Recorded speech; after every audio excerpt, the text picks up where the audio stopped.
my first question is, as your session was about social media and PR strategy, so can you please tell us about the key takeaways from the panel? Well, thank you for having me here, first of all. Key takeaway of the panel, I think all the panelists agreed that PR is the omnibus, the major elephant which forms the brand image for the organization. And social media happens to be the carriages to that elephant. Its shapes, its forms changes over time. That's the more dynamic version. But the omnibus remains the same largely, which is traditional media. And in our case, with the bounce back of newspapers, its essence, its importance and relevance has been established once again. And even before that, before we hop onto the bus called PR and social media, what is important is to know what one has to communicate. So what is the objective? What is it that we want to be known for? What's the brand personality we want to be out there for? Those are the things which require a major part of the discussion. So over the years, especially after the COVID-19 pandemic, we have seen the stunning rise of digital ecosystem in India. So what are, according to you, how has the rise of social media has affected your communication strategies, and what are the innovative approaches that you have implemented in past years? You're right, pandemic did change a few things. And how did it affect our communication outreach? It is making us work harder, because now we cannot afford to ignore the big voice that Gen Z, and as I learned today, Gen Alpha has on the new age social media platforms. Interestingly, even in PR, there is a lot of new age PR. So for instance, Wire and Scroll, these are the new age PR. So that segment of the corporate reputation effort grew. However, as it happens with anything when it proliferates, the shelf life decreases. So now we have a lot more stakeholders to deal with, but frankly, any crisis only has a shelf life of 2 hours. So yeah, on one hand, it makes your job more difficult because it requires you to be spread thin over a lot of channels. On the other hand, it also makes your job a lot easier.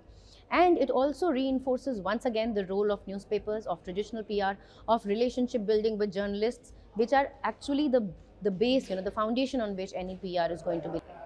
Okay, so what according to you the role does storytelling play in shaping the brand narrative in current time?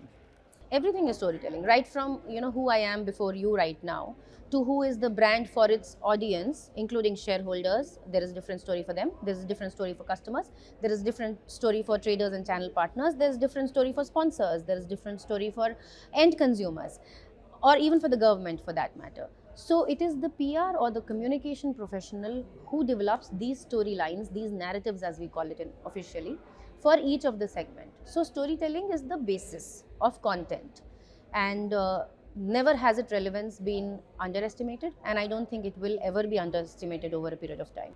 So there are a lot of people who are saying that it's a PR world and we are living in it. I don't personally agree with that, but what are the trends that you foresee in upcoming time for PR and corporate communication? Well, see, first of all, I think yes, we are living in a PR world, and there's nothing bad in living in a PR world. Traditionally, there was a saying that it is not enough to have a drum; you've got to drum beat it too, right? And we see who better than our Prime Minister of India, who's drum beating for India at a global level.